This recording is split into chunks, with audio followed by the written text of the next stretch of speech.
Assalamualaikum warahmatullahi wabarakatuh. Shalom, Om Swastiastu, Namo Buddhaya, Salam Kebajikan.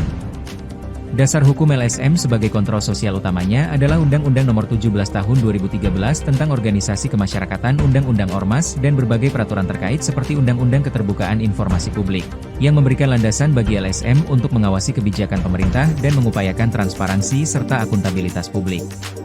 Fungsi utamanya adalah sebagai kekuatan pengimbang yang memastikan kebijakan pemerintah dan swasta sejalan dengan kebutuhan masyarakat, serta mendukung dan memperkuat masyarakat melalui partisipasi, pemberdayaan, dan pelayanan masyarakat. Menanggapi isu yang beredar di masyarakat tentang proyek peningkatan jalan kabupaten atau betonisasi di Jalan Bunder Luung Kencana, terkhusus masyarakat Desa Ujung Gebang yang seolah mendiskreditkan Lembaga Swadaya Masyarakat Geram Cirebon atau LSM Geram Cirebon, kami perlu memberikan penjelasan dan klarifikasi agar masyarakat tahu dan jangan mau diadu domba oleh oknum-oknum yang tidak bertanggung jawab mengatasnamakan masyarakat. Kami LSM Geram Cirebon tidak pernah dan tidak akan menyetop atau menghambat proyek. Kami LSM Geram Cirebon mendukung dan siap membantu sepenuhnya pelaksanaan proyek peninggian jalan atau betonisasi Jalan Bunder Luung Kencana asalkan pihak pelaksana proyek melaksanakan proyek sesuai RAB, dan tidak memanipulasi material proyek. Mengenai anggota kami di lapangan mengambil dokumentasi baik foto atau video proses pengerjaan proyek, kami dijamin dan dilindungi oleh undang-undang. 1. Berdasarkan Undang-Undang Nomor 14 Tahun 2008 tentang Keterbukaan Informasi Publik yang menjamin hak setiap orang untuk memperoleh informasi publik dan mewajibkan badan publik menyediakan informasi tersebut. Tujuannya adalah mewujudkan pemerintahan yang transparan, akuntabel, dan partisipatif, serta mencegah korupsi dan nepotisme. Badan publik harus menyediakan informasi yang akurat dan tidak menyesatkan, dengan pengecualian untuk informasi yang bersifat rahasia atau membahayakan negara. 2. Undang-Undang Nomor 25 Tahun 2009 tentang Pelayanan Publik. Pasal 39 Ayat 2, menyatakan bahwa masyarakat memiliki hak untuk berpartisipasi aktif dalam penyusunan kebijakan, termasuk dalam hal pengawasan terhadap pelaksanaan pelayanan publik, yang juga mencakup proyek-proyek pemerintah. 3. Peraturan Pemerintah Nomor 22 Tahun 2020 yang merupakan turunan dari undang-undang ini, juga menekankan pentingnya partisipasi masyarakat dalam mengawasi proyek jasa konstruksi. 4. Undang-Undang Nomor 31 Tahun 1999 Yungto Undang-Undang Nomor 20 Tahun 2001 tentang Pemberantasan Tindak Pidana Korupsi. Undang-undang ini memberikan hak kepada setiap orang, organisasi masyarakat, atau LSM untuk mencari, memperoleh, dan memberikan informasi mengenai adanya dugaan tindak pidana korupsi.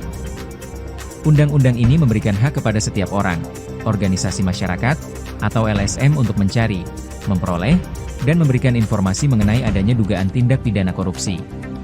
LSM dapat menyampaikan saran dan pendapat kepada aparat penegak hukum terkait perkara tindak pidana korupsi yang mungkin. 5. Hak-hak yang dimiliki LSM dalam pengawasan.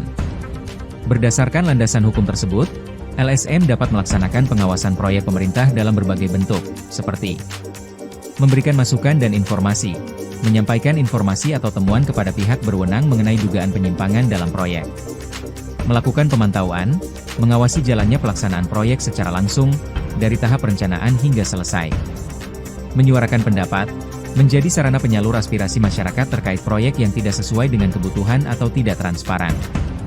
Mendorong akuntabilitas, membantu mendorong terwujudnya transparansi dan pertanggungjawaban dalam pelaksanaan proyek pemerintah.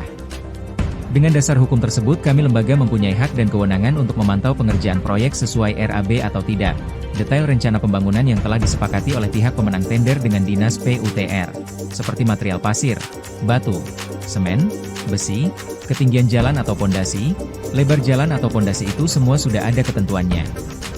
Jadi dengan demikian mari kita bersama awasi proyek tersebut untuk memastikan spesifikasi atau material proyek sesuai dengan RAB atau tidak.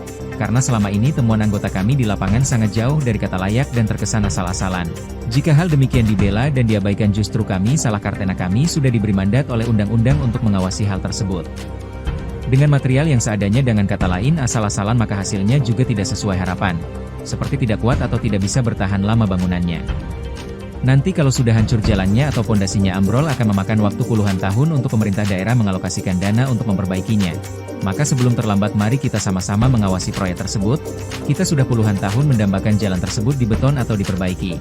Begitu ada momen diperbaiki mari kita awasi agar bangunan atau jalan tersebut berkualitas dan tidak mudah rusak karena anggarannya dipermainkan oleh pelaksana proyek. Demikian pengumuman ini kami buat atas perhatiannya. Kami ucapkan banyak-banyak terima kasih kepada seluruh lapisan masyarakat yang sudah membantu dan mengawasi pembangunan atau peninggian Jalan Bunderlung Kencana. Ayo kita jangan mau terprovokasi, fokus awasi dan laporkan bila ada penyelewengan atau tekanan dari oknum-oknum yang tidak bertanggung jawab. Salam satu komando. Assalamualaikum warahmatullahi wabarakatuh. Shalom, Om Swastiastu, Namo Buddhaye, salam kebajikan.